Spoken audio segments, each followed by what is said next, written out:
कुछ तुम में बहुतायत रूप से आ जाएगा, ये बात गांठ बांध लो। क्यों अपने को नष्ट करना चाहते हो? किसी की भी निंदा की, किसी भी बात की अहम बुद्धि करके वही तुम्हें भ्रष्ट कर देगा, वही बहुत जोर की वृत्ति आपके अंदर दोष की आ जाएगी। इसलिए नो श्रणवन, किसी की भी निंदा कभी भी मत सुनो, तत्काल अंगुली कान में डाल। बहुत बड़ी हानि है इससे। ये 100 बार तो श्लोक आए होंगे ऐसे जिनमें वर्णन किया। नो श्रणवन, ये आप सत्संगी हैं, अपने ऊपर आप कृपा करें, कभी किसी की भी निंदा। अरे बहुत विचित्र बात है, निंदा की तो बात जाने दो, अगर भजन करते हो हल्का शब्द निकल जाएगा तो भजन में विक्षेप पड़ जाएगा। हल्का शब्द हो गया तो भजन में विक्षेप पड़ जाएगा, ये हम देखते हैं। शब्द में त्रुटि हो गई तो भजन में, फिर ये लोग जो बड़े बड़े अपराध करते हैं, भगवान जाने इनकी क्या गति होगी। कैसा इनका हृदय है कि ये मुस्कुरा रहे हैं अपराध करके। हल्का वचन निकल जाए जो सम्मान पूर्वक है लेकिन उनके यथायोग्य नहीं है, तो उसमें भजन में अंतर पड़ जाए। नो श्रणवन, एकदम आदेश कर रहे हैं, किसी की कहीं भी निंदा है जो कान में उंगली डालो। इसीलिए जीवन भर एक सूत्र रहा है, असंग, किसी से दोस्ती नहीं रही। क्योंकि जब अपनापन होगा तो खड़े होकर बात करेगा, एक की प्रशंसा करेगा, एक की निंदा करेगा।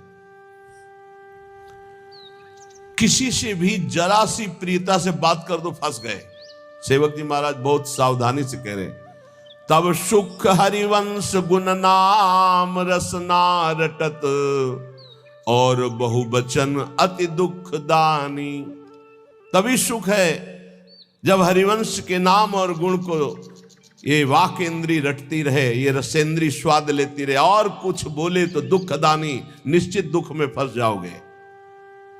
नो श्रणवन, बिल्कुल ये नियम ले लेना चाहिए, किसी की निंदा। और निंदा सुनने में मन बहुत राजी रहता है, अच्छा, और बहुत हर्षित होके जैसे उसको राजपद मिलने जा रहा हो, ऐसे पूरी एकाग्रता। ऐसा ना वेदांत का सिद्धांत सुनेगा, ना भक्ति का सुनेगा, ना भगवान की महिमा।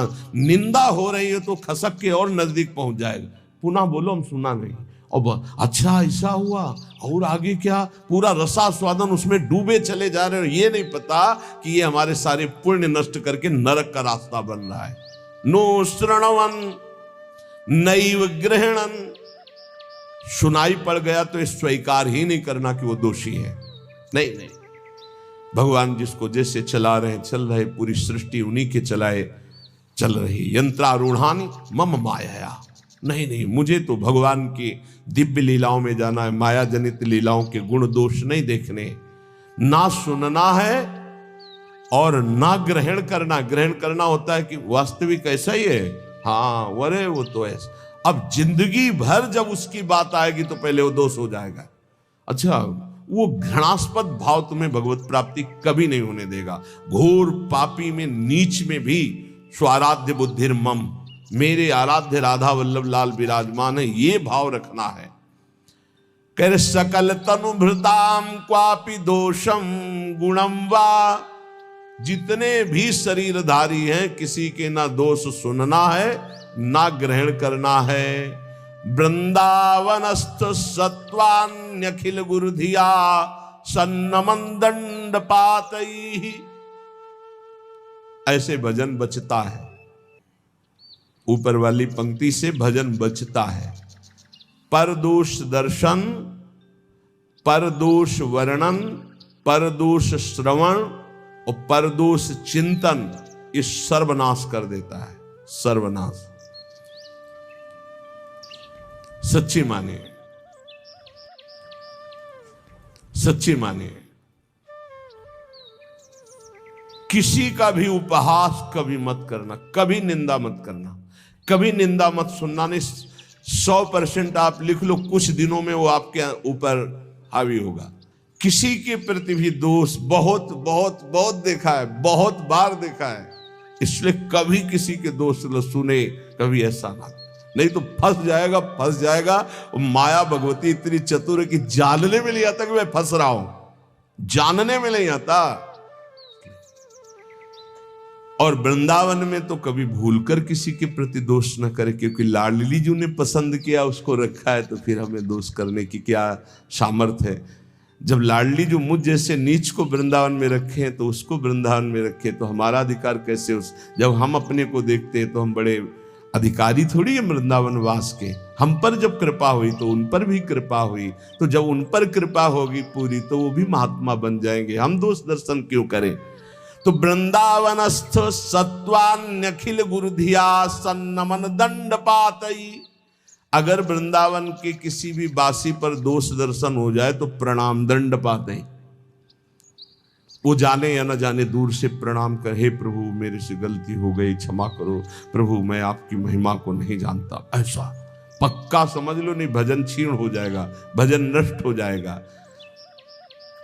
जो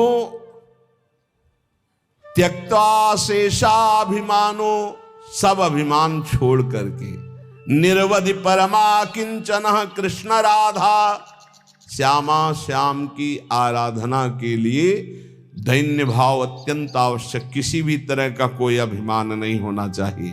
त्यक्त्वा शेषाभिमानो, कोई भी अभिमान शेष नहीं है, रूप का, जवानी का, सब इन शरीरों का अभिमान, यौवन, बाहुबल बहुत विचित्र है।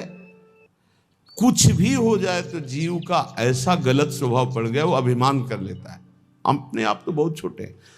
भगवान शंकर तांडव कर रहे थे तो दो तालियों से ऐसे बाणासुर ने ताल मिलाई। भगवान शिव प्रसन्न हो गए, कहा शास्त्र भाव हजार भुजा वाला हो, महान बलशाली विक्रम भगवान शिव की कृपा से।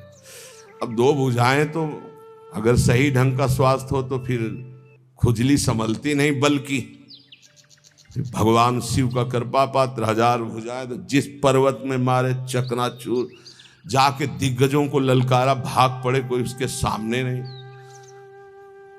काफी समय विचरण करने के बाद भगवान शंकर के पास आयो, कहा जगत गुरु आज दूसरी तरह से प्रणाम था। भगवान शंकर ज्ञान समुद्र, बोले गुरु खुजली हो रही भुजाओं में। बोले मतलब?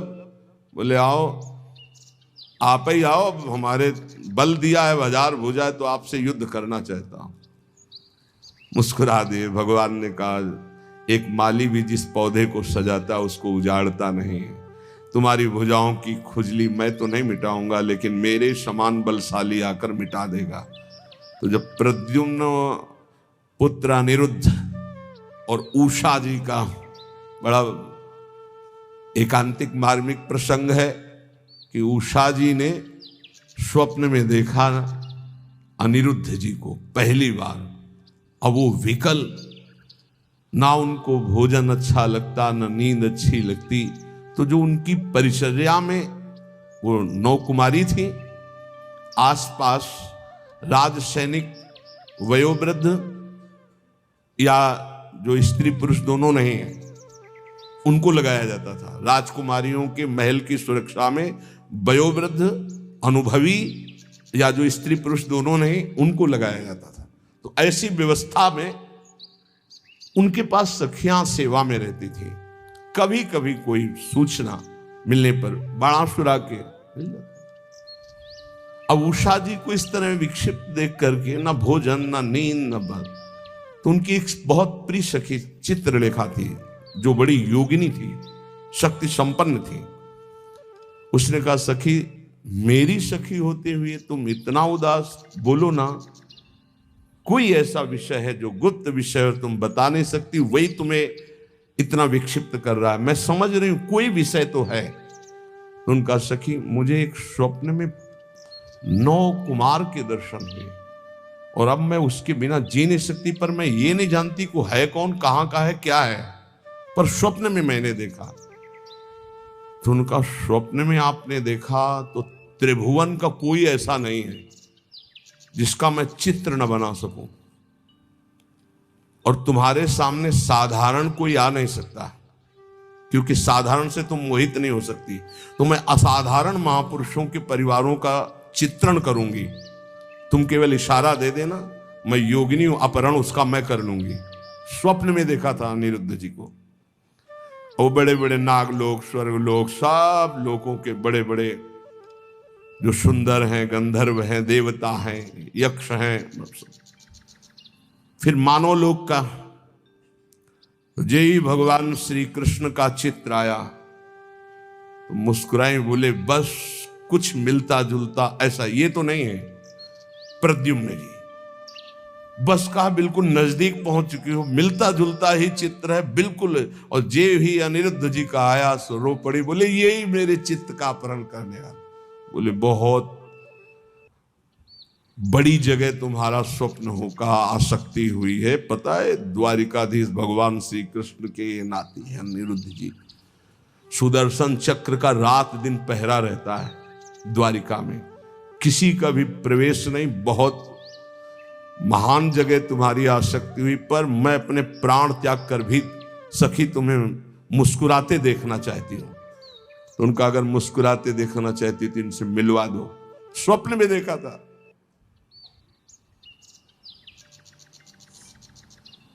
भगवान सुदर्शन चक्र से प्रार्थना की, वो योगिनी थी, कि बिना भगवान श्री कृष्ण की इच्छा के अनिरुद्ध जी का उषा जी के स्वप्न में जाना असंभव है।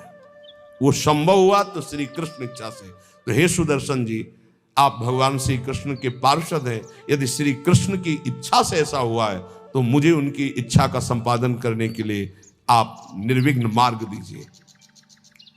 चली गई। सुदर्शन जी ने बादल पहुंच पलंग से उठा लिया अनिरुद्ध जी को। योगिनी थी, महल में राके उषा जी ने देखा, जो मेरे स्वप्न का विषय थे वो साक्षात गले लग गई चित्रलेखा जी के, और कहा तुम धन्याति धन्य मुझे कर दिया। अनिरुद्ध जी की जब आंख खुली तो अपना महल नहीं है, तो धैर्यपूर्वक समझाया कि मैं अपहरण करके लाई हूं, ऐसा ऐसा ऐसा। भगवान श्री कृष्ण के पुत्र कामदेव प्रद्युम्न जी और उनके पुत्र अनिरुद्ध जी ये भगवान ही हैं। वासुदेव संकर्षण प्रद्युम्न अनिरुद्ध, जैसे राम लक्ष्मण भरत शत्रुघ्न, ऐसे ही वासुदेव संकर्षण प्रद्युम्न अनिरुद्ध, ये भगवान ही चार रूपों में, भगवत स्वरूप अनिरुद्ध जी। अब तो क्या हास्य विनोद, विविध प्रकार की क्रीड़ाएं। जो वयोवृद्ध संरक्षक थे, एक बार निकलते हुए उषा जी को देखा, बाणासुर को सूचना पहुंचाई कि आपकी बेटी के हाव भाव और प्रसन्नता को देखकर लगता है किसी पुरुष का संयोग हो चुका है, तो उनका सबकी गर्दनें उतार दी जाएंगी, बाहर से कौन पुरुष जा सकता है। तो बोले वचन देता हूं, इतनी भारी सुरक्षा है कि बाहर से वायु भी बिना अनुकूल हुए हमारे नहीं जा सकती। दैवी शक्तियों का पहरा है। असुर की कुल माता थी जो पूरे नगर की रक्षा करती थी, पर योगिनी चित्रलेखा जी की इस चाल को कोई नहीं जान पाया था। बाणासुर ने कहा ऐसा क्यों, मेरी बेटी को कोई दूषित कर दे मुझ जैसे बलवान के होते हुए, अब उसको कौन रोक। सीधे जो ही गए सो पलंग पे उषा जी और अनिरुद्ध जी पासे खेल रहे थे और सखिया बेटे हास्य विनोद। जेवी अनिरुद्ध जी को देखो, उषा जी ने देखा, अनिरुद्ध जी तो सिंहवत, बंदी बनाने के लिए लाख कोशिश की, मार मार के सैनिकों को, भगवान के स्वरूप है अनिरुद्ध जी। आखिरकार महाबली बाणासुर अपनी शक्तियों का प्रयोग करके अनिरुद्ध जी को बंदी, देवर्षि नारद जी पहुंच गए द्वारिका। प्रभु खोज कर रहे थे अनिरुद्ध जी की, उषा जी के महल में बाणासुर ने बंदी बना लिया है। बलराम जी ने सुना, ये जानते हुए कि हमारा वंशज और उसको बंदी बना लिया, शोणितपुर को नष्ट कर दूंगा। अब बलराम जी द्वारिकाधीश पूरा वैभव, राम जी द्वारिकाधीश पूरा वैभव। सूचना मिली युद्ध की, तो इधर अपने चेला के साथ भगवान शंकर, बलराम जी के साथ द्वारिकाधीश, आमने सामने युद्ध प्रारंभ। अब भगवान शंकर पशुपतास्त्र तो नारायणास्त्र दिव्यस्त्र, भगवान श्री कृष्ण ने इशारे से कहा कि आप ही का तो रचा हुआ सारा खेल अपने चेला की भुजाओं की खुजली मिटाने के लिए आपने ही तो हमें बुलावा दिया है। एक बाण मारा भगवान श्री कृष्ण ने, जन्मणास्त्र बाणासुर की